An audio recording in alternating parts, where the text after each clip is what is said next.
And gold races up again. It's up to 14 out of the past 16 sessions. But our guest today is going to tell you why your country, your central bank, is conspiring to manipulate the market, hurting you in the process.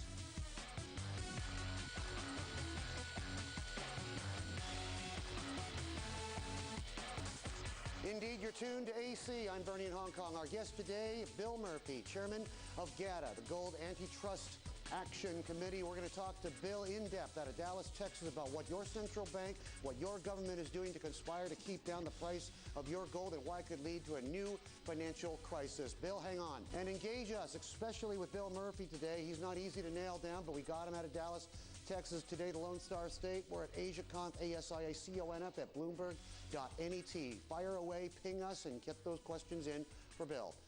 Bill Murphy, chairman of Gata, Gold Antitrust Action Committee, Dallas, Texas. Sir, how are you today? Very nice to talk to you. It's been a few months.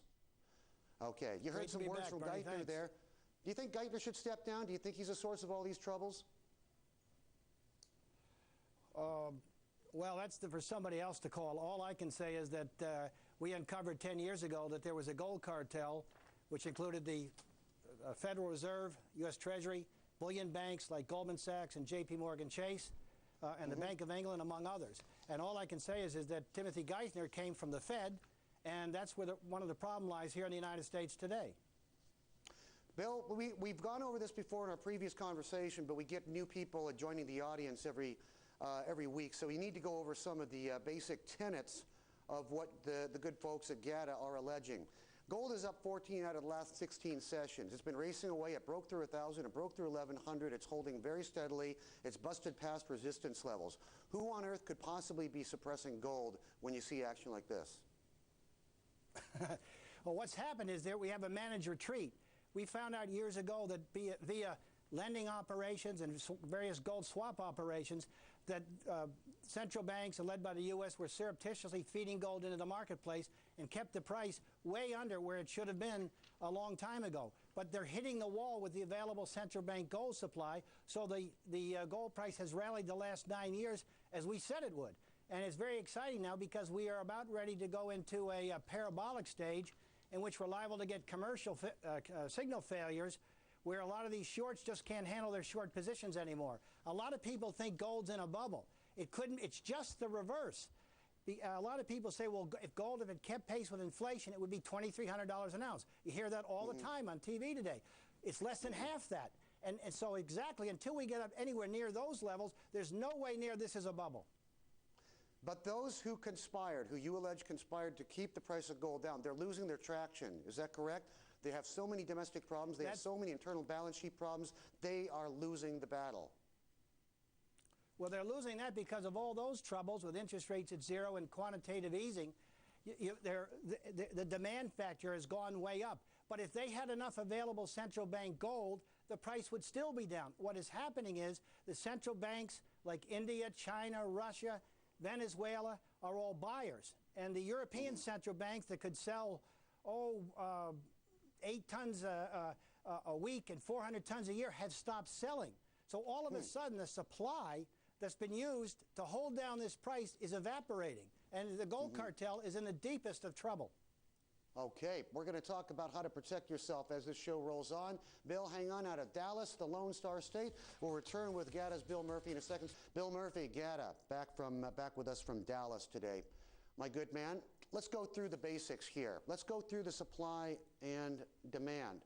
I don't understand what's going on out there with the central banks. The Indians bought a big wad of gold from the IMF the other day, but they love gold. I mean, they use it. They don't just stock it. You know, they don't just store it in Fort Knox or something. They really use it. It's part of the culture. The Russians were going to drop a bomb on the open market, but it was leaked, and then they had to pull that one back. What do we know about where central banks are in this whole math right now? That's the great mystery, Bernie. Nobody really knows. Gata, through my colleague Chris Powell, went to the IMF and says, what is the status of your gold? Because we were concerned whether they say they have 3,100 tons, whether this gold was double counted or not. And when we went to say about an audit about where the deposited gold is, they wouldn't give us an answer. But what we did find out, the depositories are China, France, England, and India. We found this out months ago. Then the IMF says they're going to drop a bomb, as you would say, of gold of 400 tons they are allowed to sell now. And all of a sudden, India, which is a depository for the gold, takes it. Now, was it gold that they actually bought, or was it leased gold they were getting back? The same thing just happened with Sri Lanka. They had 5.3 tons of gold on their books. All of a sudden, the IMF sells them the same amount. The island of Mauritius, the same thing. Had 1.9 tons on their book, got 2 tons. The question is, are these banks scrambling to get their gold back?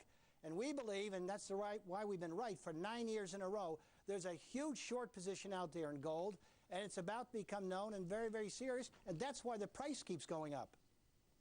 Why did they do this? Why did they engage in this sort of action at all? Is this within, does this sort of, what you're describing here, Bill, does this fall within the mandate of any central bank around the world?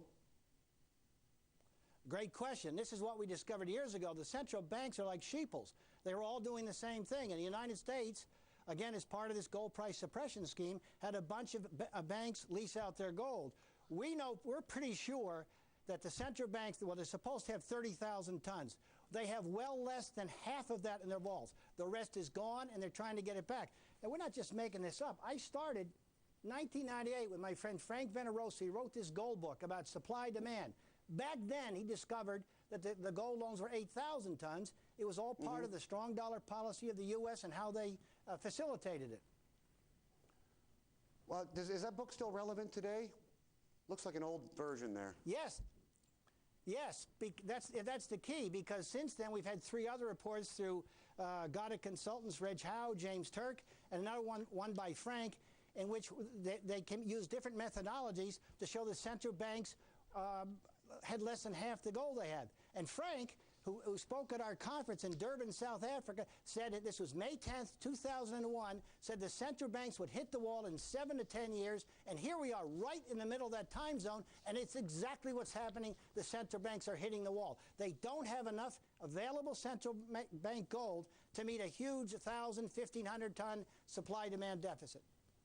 All right, Bill, when we come back, I'm going to talk specifically about why this could lead the world into crisis if central banks find themselves short on the short side of the stick. More with Bill Murphy from Gata in a little bit.